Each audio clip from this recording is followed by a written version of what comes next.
Hi అండి, నమస్తే. Welcome back to our channel Swapna's kitchen. ఈరోజు ఒక చక్కటి బ్రెడ్ రెసిపీ చూద్దాం. ఇది నేను పిల్లల కోసం అప్పుడప్పుడు చిన్న చిన్న ప్రయోగాలు చేసి తయారు చేసినటువంటి రెసిపీ. నాకు చాలా బాగా నచ్చింది, టేస్ట్ బాగుంది కాబట్టి అది మీతో ఇవాళ షేర్ చేయబోతున్నాను. చాలా ఈజీగా ఇంట్లో దొరికే ఇంగ్రీడియంట్స్ తోటే దీన్ని బ్రేక్ఫాస్ట్గా కానీ స్నాక్గా కానీ చేసుకుని మనం ఎంజాయ్ చేయొచ్చు. దీనికోసం ముందుగా ఒక 3 నుంచి 4 పొటాటోలు అంటే ఆలుగడ్డలు తీసుకొని మనము బాయిల్ చేసి అంటే ఉడకపెట్టుకొని తోలు తీసేసిన తర్వాత ఈ విధంగా మెత్తగా పేస్ట్ లాగా రెడీ చేసుకోవాలి.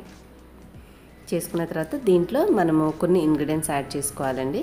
అందుకంటే ముందు మీరు మన ఛానల్ ఫస్ట్ టైం చూస్తుంటే సబ్స్క్రైబ్ చేసుకుని నన్ను ఇన్స్టాగ్రామ్లో కూడా ఫాలో చేయండి. ఇందులో క్యారెట్, క్యాప్సికమ్, కొరియాండర్ అంటే కొత్తిమీర ఇవన్నీ కూడా ముందు సన్నగా తరిగి ఉంచుకొని ఇందులో కలుపుకోవాలి. కలుపుకున్న తర్వాత ఇప్పుడు రుచికి సరిపడినట్టుగా మన టేస్ట్కి తగినట్టుగా మీరు ఇందులో మసాలాస్ అయినా స్పైసెస్ అయినా యాడ్ చేసుకోవచ్చు. నేను కారం బదులుగా కొన్ని చిల్లీ ఫ్లేక్స్ యాడ్ చేస్తున్నాను. అలాగే సాల్ట్, ఉప్పు, తర్వాత కొంచెం గరం మసాలా, కొద్దిగా జింజర్ గార్లిక్ పేస్ట్, అల్లం వెల్లుల్లిపాయ పేస్ట్ ఇవన్నీ కూడా వేసేసి మిక్స్ అంతా కూడా బాగా కలుపుకోవాలి. ఇక్కడ మనం వేసిన గరం మసాలా, అల్లం వెల్లుల్లి పేస్ట్, క్యాప్సికమ్ ఈ 3 ఇంగ్రీడియంట్స్ అనేవి ఈ మసాలా మిక్స్కి చాలా మంచి ఫ్లేవర్ అలాగే టేస్ట్ అనేది ఇస్తాయండి. నేను బ్రెడ్స్ అనేవి చేసుకునేటప్పుడు సైడ్స్ ఎక్కువగా మాడిపోయి బాగోదు కాబట్టి అవి కట్ చేసేసి పడేయకుండా మనము పక్కన పెట్టుకోవచ్చు. ఏమైనా రెసిపీస్లో బ్రెడ్ క్రమ్స్ లాగా గ్రైండ్ చేసుకుంటే ఉపయోగపడుతుంది. సో ఆ విధంగా కట్ చేశాక బ్రెడ్ని కొంచెం ఇలా ఒత్తుకోండి. ఒక్కొక్కసారి మనకి బ్రెడ్ పొడిగా అనిపిస్తేనే కొద్దిగా నీళ్ళు అలా చిలకరించి ప్రెస్ చేయండి, లేదంటే అతుక్కుపోతుంది కర్రకి.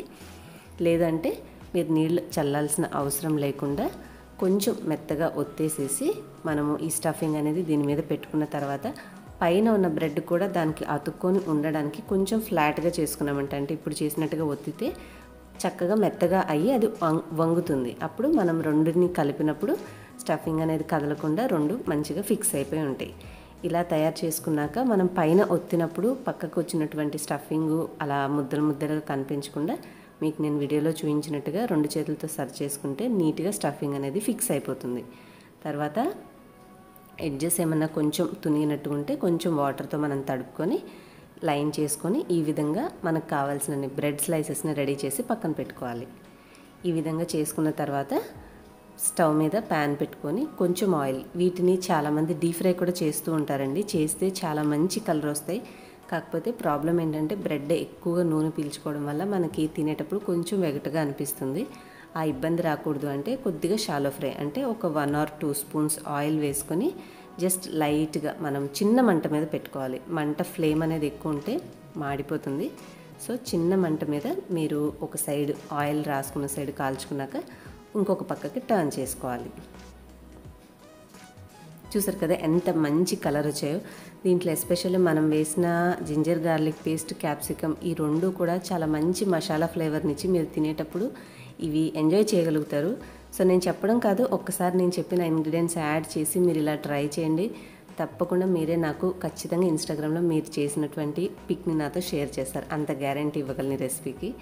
సో డెఫినెట్గా ట్రై చేయండి. మనకి ఎక్కువ సమయం కూడా పట్టదు, కాసేపట్లోనే తయారైపోతుంది. ఫ్లాట్గా ఉండడం వల్ల కొంచెం అంచుల్లో ఉన్నటువంటి స్టఫింగ్ అది ఉడకాలి అనుకుంటే బాగా మీరు కావాలంటే ఇలా నిలబెట్టినట్టుగా కూడా ప్యాన్లో చేస్తే చుట్టుపక్కల ఉన్న కొంచెం స్టఫింగ్ కూడా చక్కగా ఉడుకుతుంది.